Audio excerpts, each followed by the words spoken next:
Welcome to the Forward Podcast. I'm your host, Thomas Shepard, here with my wife. Hey. And Karen, as we jump into tonight, just want to kind of update everybody on, we have a pretty big milestone coming up here. Yes, we do. And that is our 100th episode. Yeah. And it's hard to believe That's crazy. that we are coming up on 100. That is wild. That's pretty awesome. We were so determined to make it to 20. And that was huge. You remember that? At least 20. Yeah. It's the people who are in podcasting that said, you've got to stick it out. Just hang on to 8, 9, 10. And Yeah. then we hit 20 and now we're just kind of on a roll. And I Yeah. can't believe we're coming up on episode 100. I know. That's It's awesome. Going to be a really big one. But Yeah. just to kind of update everyone, what we're going to do, we've got a couple weeks recorded. That 100th episode, we're going to wait. And it's going to be a really special week. But we are going to record that, Lord willing, in Israel. Mm-hmm. And Kari and I have a trip to Israel that's coming up. We have never been before. This is our first time. And so we are very excited, but we're going to try to record over there and that'll make be it sweet. really special. And so there'll be a couple weeks here. We'll have just a Monday morning launch. And then we'll have 1 week that I believe we won't have one. And then we're going to hit our 100th. While we're over there. Mm-hmm. So it's gonna be really special. So just want to thank everyone out there that tunes in each and every week. Yeah. And there's never 7 days that goes by that we don't hear from someone that this podcast is special to you, or you tune in every week, and that means so much to us. We really do appreciate all the shares that are out there. Kristen has been just a massive blessing in each and every week, getting clips out. And she has helped us in a massive way, just get the word out about the Forward Podcast. But just want to give you a quick update on what's going on, and make sure you tune in, make sure you share it, and continue to give us those 5-star reviews. And anything on Instagram, Facebook, YouTube, a share is always massive to us. So we appreciate your support for sure. Why are you laughing then?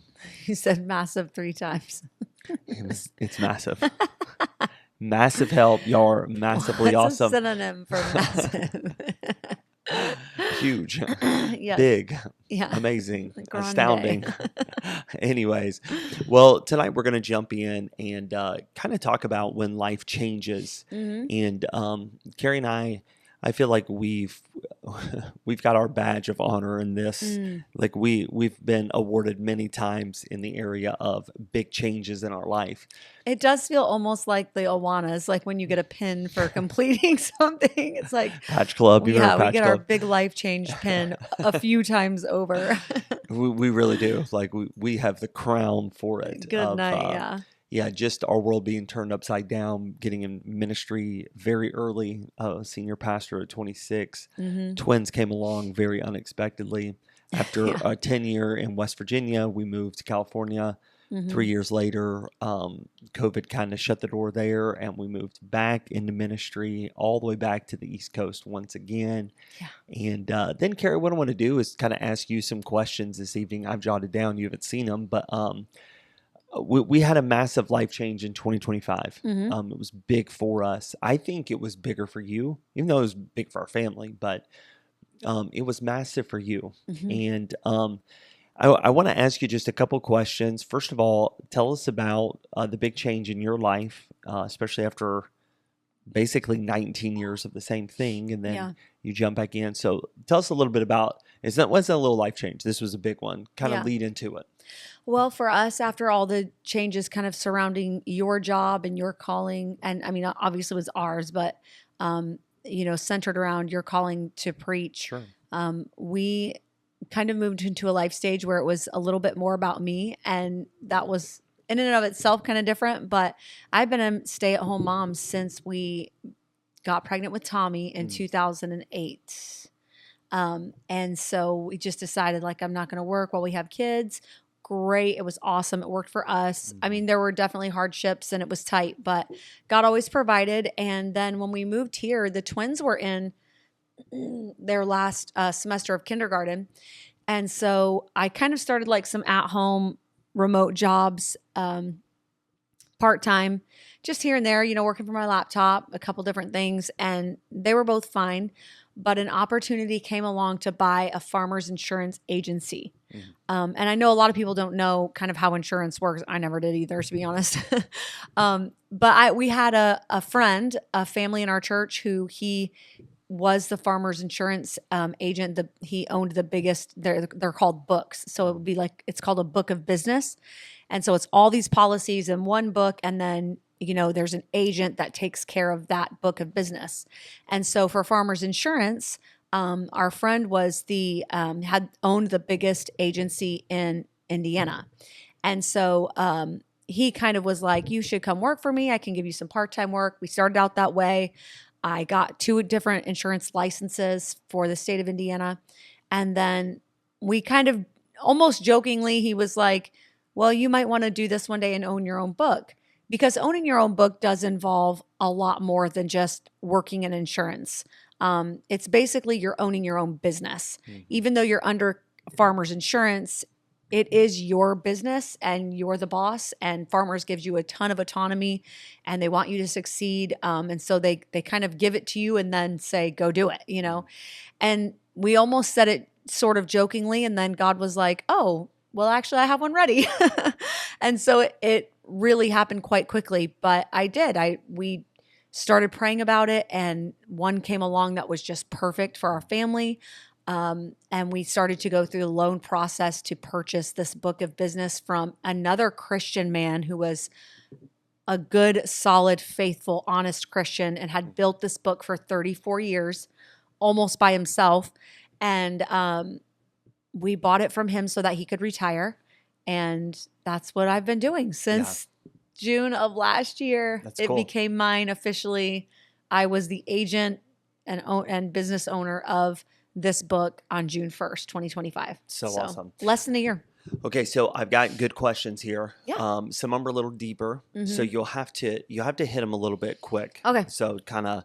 I will. I will 3 summarize. 3 to 4 minutes. Yeah, hit it. But I think this will be a help to some people. Okay. First of all, living in the Christian bubble that we've lived in our entire life, we follow the Lord. You follow your husband. You're a very submissive wife. So thank you. There are, and some people would take great offense to that. Like, oh, you what? But that's a badge of honor to me. I want to be submissive. This podcast, I think most of our listeners would know what we're talking about there. Yes. So did you ever feel like you could be honest here for women who are listening to this? Did you ever feel like you were second place in our home or in our family? You said it was kind of more about me, and you made some statements there where anyone listening to this would be like, oh, yeah, I feel that way. Like, yeah, I follow my husband in a ministry, or I follow him here, or follow him across the country. And so how do you deal with that? How for 19 years, it really was about the Thomas Shepard show of my job and my ministry. And you had a massive part in that. It wasn't like it was the Thomas Cooper Shepard show. I mean, without you, I could not have accomplished what I've accomplished in my life or been near as successful as I have been without you. True. But it was about me. It was my career. Yeah. It was my degrees. It was you staying up late, helping me type through my bachelor's and then through my master's. But now it has been about you. So how'd you deal with that? Did you ever feel like you were second place? How in your heart have you felt now that has switched and the spotlight came on you and your family was supporting you through this endeavor, this dream, this incredible feat that you've done? I did feel like second place sometimes, but I don't know that second place is necessarily the right terminology for that. What phrase would you use? I don't know. I'm trying to come up with one. I guess I felt second place, but I also, that's exactly where I wanted to be. I didn't want a career. Like I love gender roles. I love tradition. I think when it's done well, it's the most beautiful thing. But I also think that and I speak of our denomination because I have no experience in any other denomination, but I do think the Baptist denomination has really just fenced it in. I love how we've done it, and I would do it again 100 times over. There were times I felt kind of in the shadow for sure, But also there were times that I felt very pampered and spoiled because I think other people saw that. And, it was like other women kind of came. I mean, the baby showers I had were honestly over the top. Like I kept telling our church ladies, stop. I've had like a billion kids. You don't have to give me another shower. They always gave me a new baby shower for every baby. They made everyone beautiful and a big deal. So I do feel like, and when I'm pregnant, our church family in West Virginia was like, honestly, second to none. They spoiled me to death when I was pregnant every single time. Yeah. They loved our kids. They gave us so, like, honestly. And we had a lot of babies. I mean, I could make a whole podcast on how generous that church and both of our families as well were so caring. So, I mean, kind of second place, it was like a once in a while thing, like, oh man, I feel like I'm kind of stuck at home, and every mom has those feelings. But then there were times I was like, this is the life, like I just wake up in the middle of the week, like I'm going back to bed with my babies, I mean, that I wanted that position. Yeah. I did. And I would not trade that because there were benefits that outweighed for me at the time, outweighed kind of the shadows. It was like, sometimes the shadows were cold and sometimes they were just shade, they felt good. Everybody else is burning in the sun. And I'm like, go on and go to the church and deal with people. I'm home with kids, and the worst problem we have is, potty training, and that's fine with me. So sometimes shadows are good and sometimes they're not, but I chose that willingly, and I think we decided that together. Yeah. And knowing that it was my choice, and it was like, I think you would have been just as supportive and happy as if I had said, I don't really want kids and I want to go and I want to speak publicly and I want to build a career. I think you would have been fine with that, but we wanted kids and we wanted a lot of them, and I loved it. I would do it again. I really would.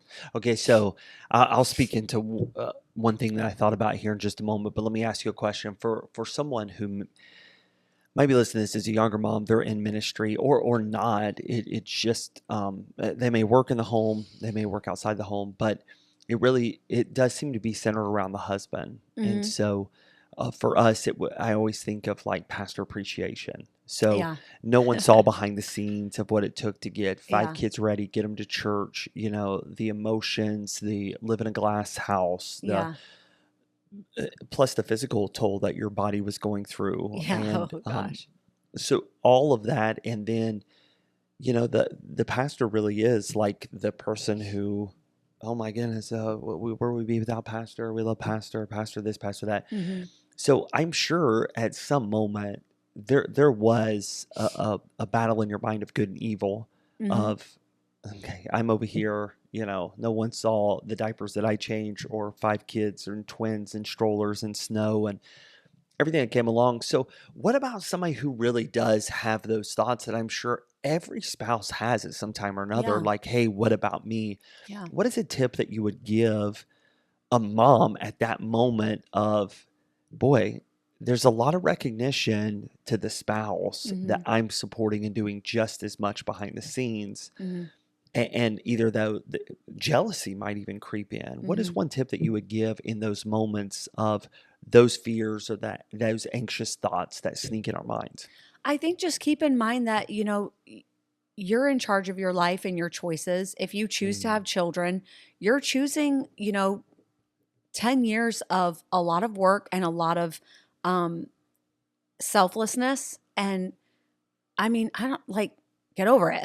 Right. It's hard. It is. But I just always knew my day was coming. And I don't mean that in a selfish way, like someday people will know I'm here. Like what? Not right. Like that, but kind of in a way of like, someday my entire world will not be about spit up and diapers and nighttime feedings. Like I knew it wouldn't last. Mm. And I think there is a little bit of a disconnect sometimes in our culture with like people feeling sorry for themselves. Like you had a baby. It's a human being.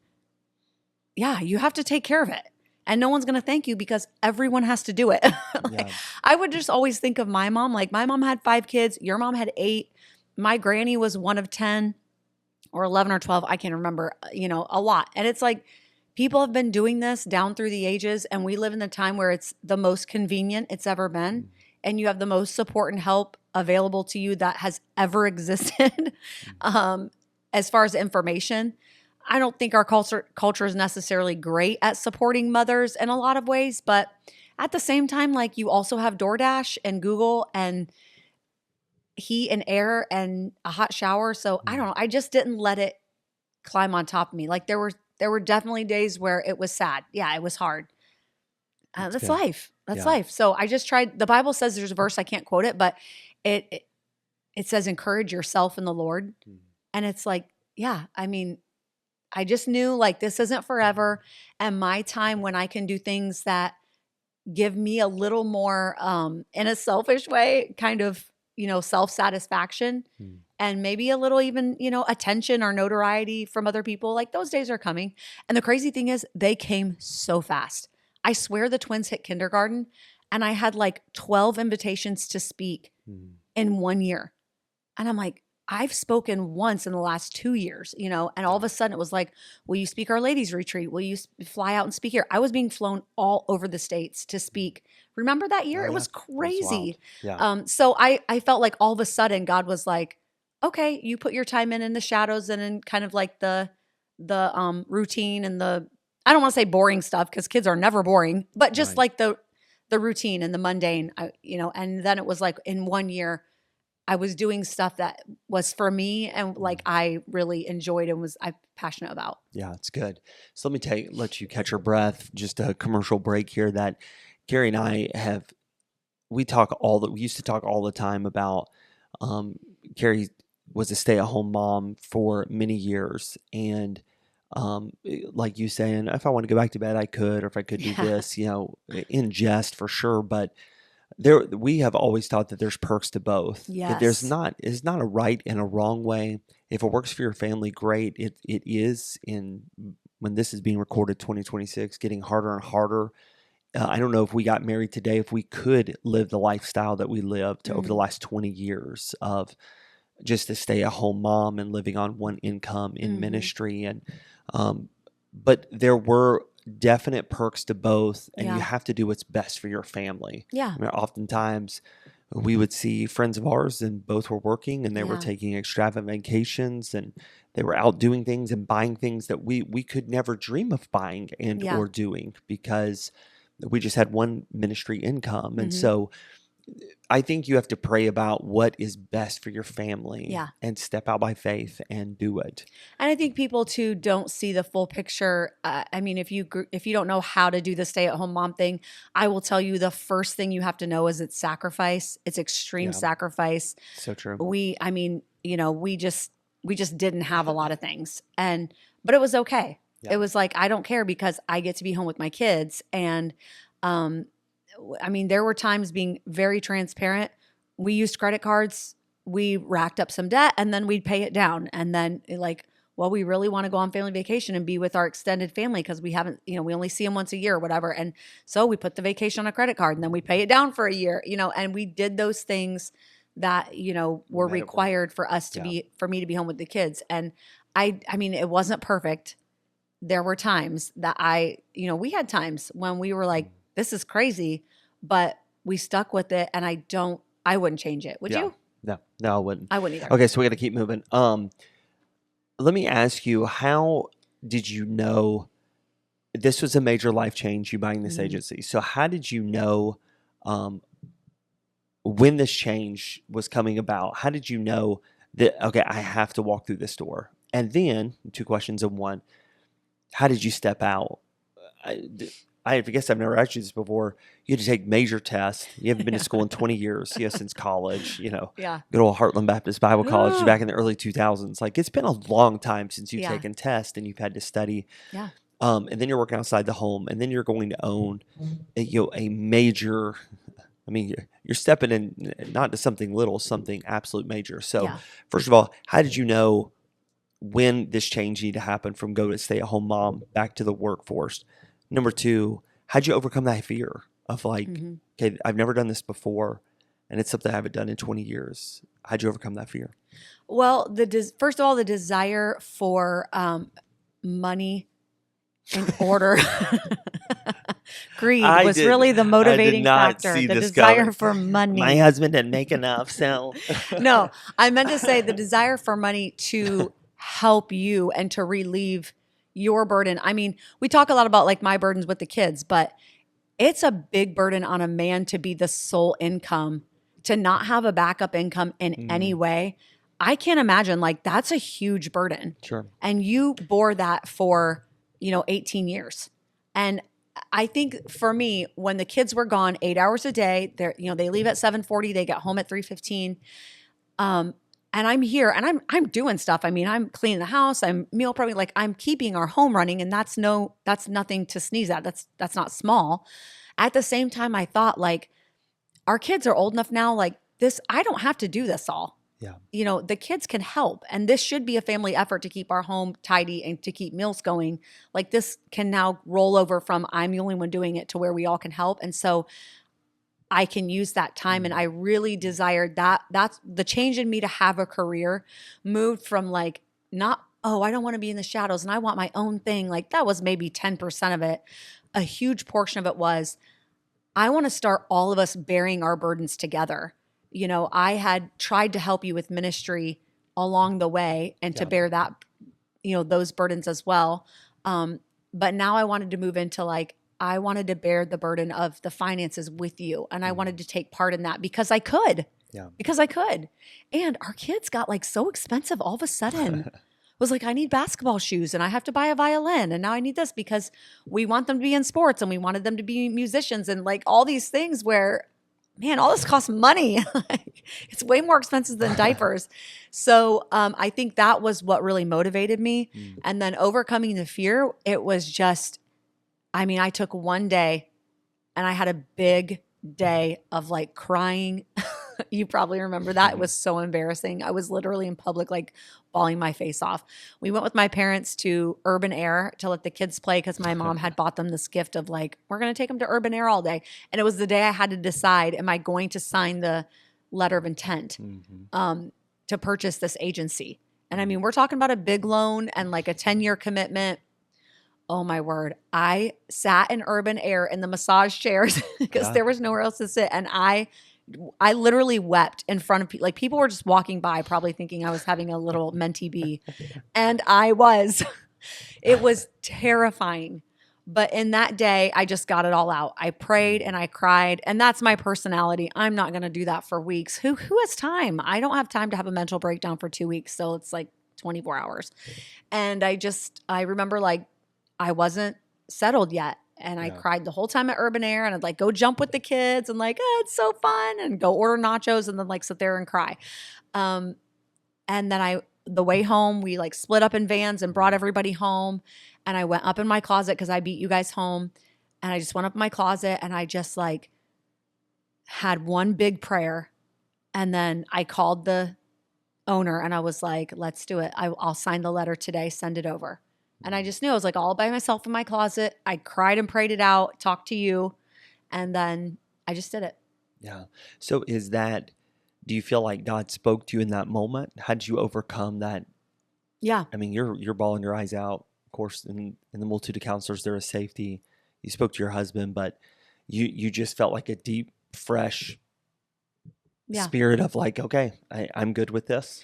Well, on the driving home from Urban Air, I was all cried out. I was all prayed out. We had spoken with our friend who was, an agency owner for farmers and gotten the good, the bad, the ugly. He had laid it all out. Like, here's the good, here's the bad. You need to make a choice. And after kind of all that, I was exhausted. Mm-hmm. And I remember just driving home and thinking, we can take this leap of faith. I know I have amazing support and I have God on our side. But I know there's going to be some hard days. Yeah. Or we can just live like we've been living on one income, me working part-time and having a little extra here and there. And I just thought, you know what? That's not good enough. Yeah. That's what pushed me over the edge. I was like, we have a great life, but I want it to be better. Yeah. And it's in my hands to make it better. And so I'm going to do it. Many times when we were going through this journey, we would look at the end game.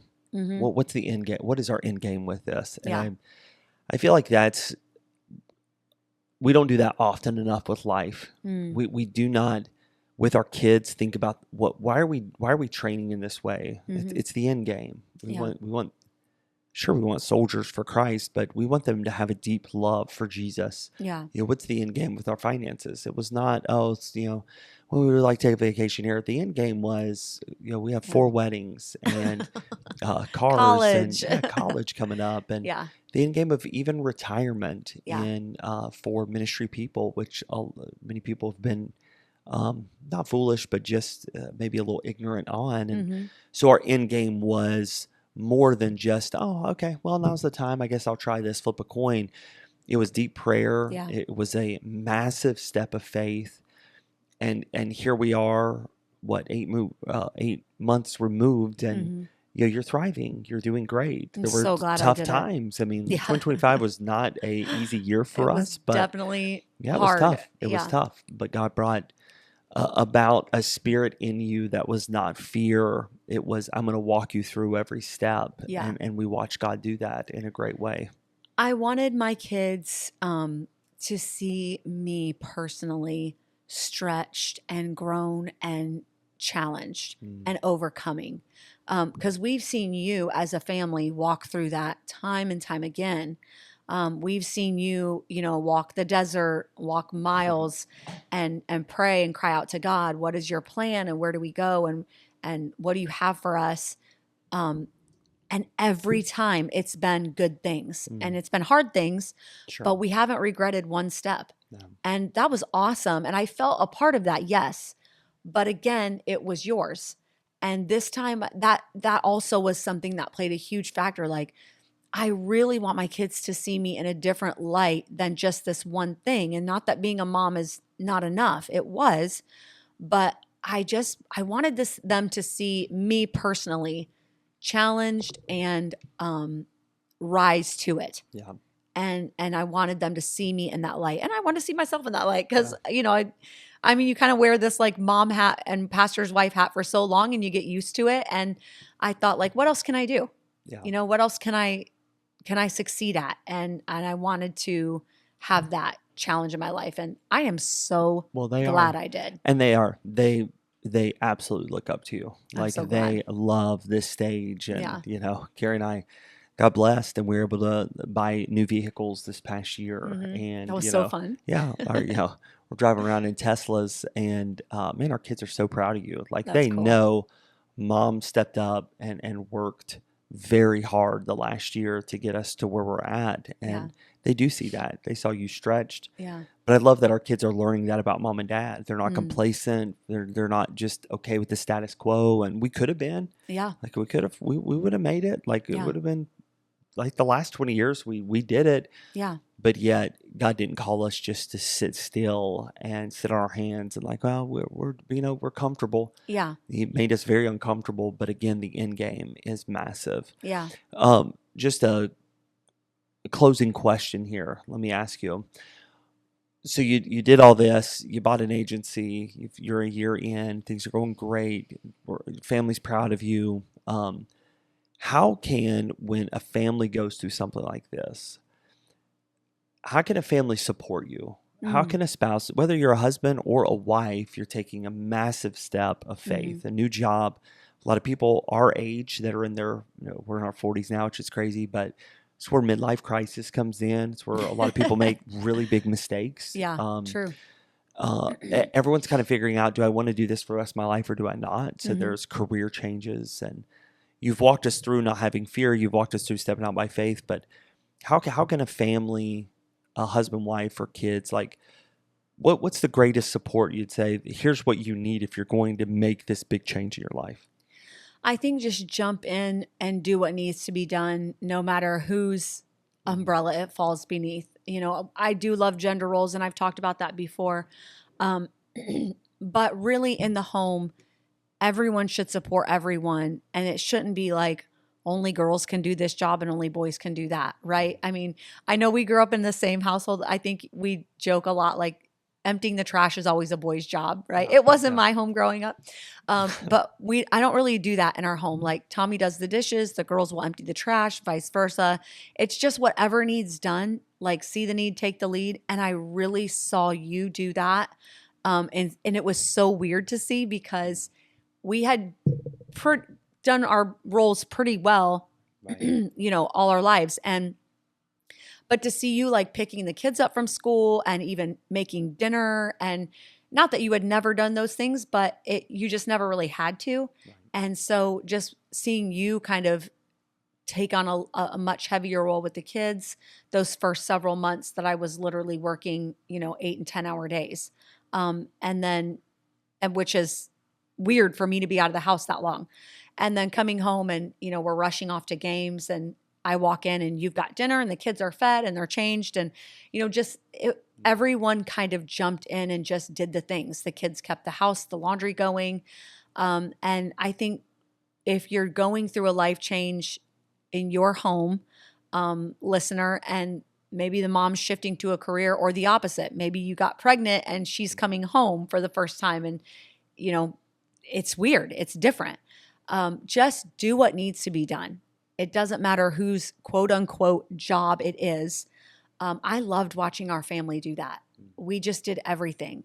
I would even be making calls on the way home from work to church people, and I get home and say, hey, I checked in on so-and-so, they've been sick, or I started a meal train for so-and-so. And you're like, oh, thank you. So I was trying to help still support you in ministry stuff, and you were helping me at home with the kids. And I think that's the best thing to do, is just as a family come together and do what needs to be done, and don't put it all on one person, or don't be frustrated with, our home is running differently and things maybe aren't getting done that used to. It's okay. It's okay. It's just a different change in life, and it will get done eventually. But jump in and support each other. It's awesome. It's Yeah. awesome. Well, I think it goes without saying, we're super proud of you. Thank It's you. a major change in the Shepherd family, Yeah, but it's been fun. hopefully this pushes anyone who's listening, seek the Lord. Yeah. And when he says you need to walk through this door, it is fearful. It is scary. Mhm. It's very sometimes inconvenient. But when you have a support system of your family, your spouse, and especially the Lord, this is his will. He always is going to bless you for Yeah. stepping out by faith. And I've watched him do it from moving, big moves in our life to Yeah. California to Indiana. I watched him bless, and it was fearful, and it was uncomfortable, and it was tough, and it was a lot of tears on both moves. Like this is, Yeah. and then buying your agency, like you being a business owner and Yeah. having a storefront and your Yeah. name on the front. Like Yeah. everybody looks at that like, I want that, but I that would be awesome. It's hard. Yeah. It's not easy. Even, Lots of late yeah, nights. pastoring where I'm at, I get questions from young pastors all the time. Like, that's what I want. I just want a church, Yeah. 400 or 500 and want this in a Christian school. It's beautiful, but it takes a lot of work. Yes. It's 20 years in the making to get where I'm at. And just one step at a time. Yeah. Thy word is a lamp unto my feet and a light in my path, and walk that path, and then watch God bless. Yeah. Remember your end game. And Kara, I think this has been a big help. I think this would be a big help to anyone hope who's got so. major change coming up in their life. Yeah. There's so much that you read in scripture about, what a woman should be. And again, as I said earlier, sometimes if you grew up conservative, that kind of got fenced in by our denomination, but it's not. I mean, if you read Proverbs 31 and how industrious and business-minded that woman was and how she cared for her family, there's such a wide scope there. Truly, I love how you said, pray about what's right for your family. And pray, God, what do you have for me in this moment? For me, those moments of being home with children and just being a mom and, a pastor's wife and growing people, it was enough and it was wonderful. But now God's opened this door, and I would just say, if God opens a door, you better walk through it. And I told the Lord, it was like, I'm going to keep walking until you close the door. And he never did. So it's been great. It's good. Awesome. Well, let us know if you've had a major change in your life. Shoot us a DM and or a message, and let us know a tip that really helped you. Of this was major change. God brought it about, but here's how you made it through. We would love to hear from you as well. And don't forget about the 100th episode that's coming up here very soon. Yeah. And it's going to be wonderful. Thanks for listening. Have a great week.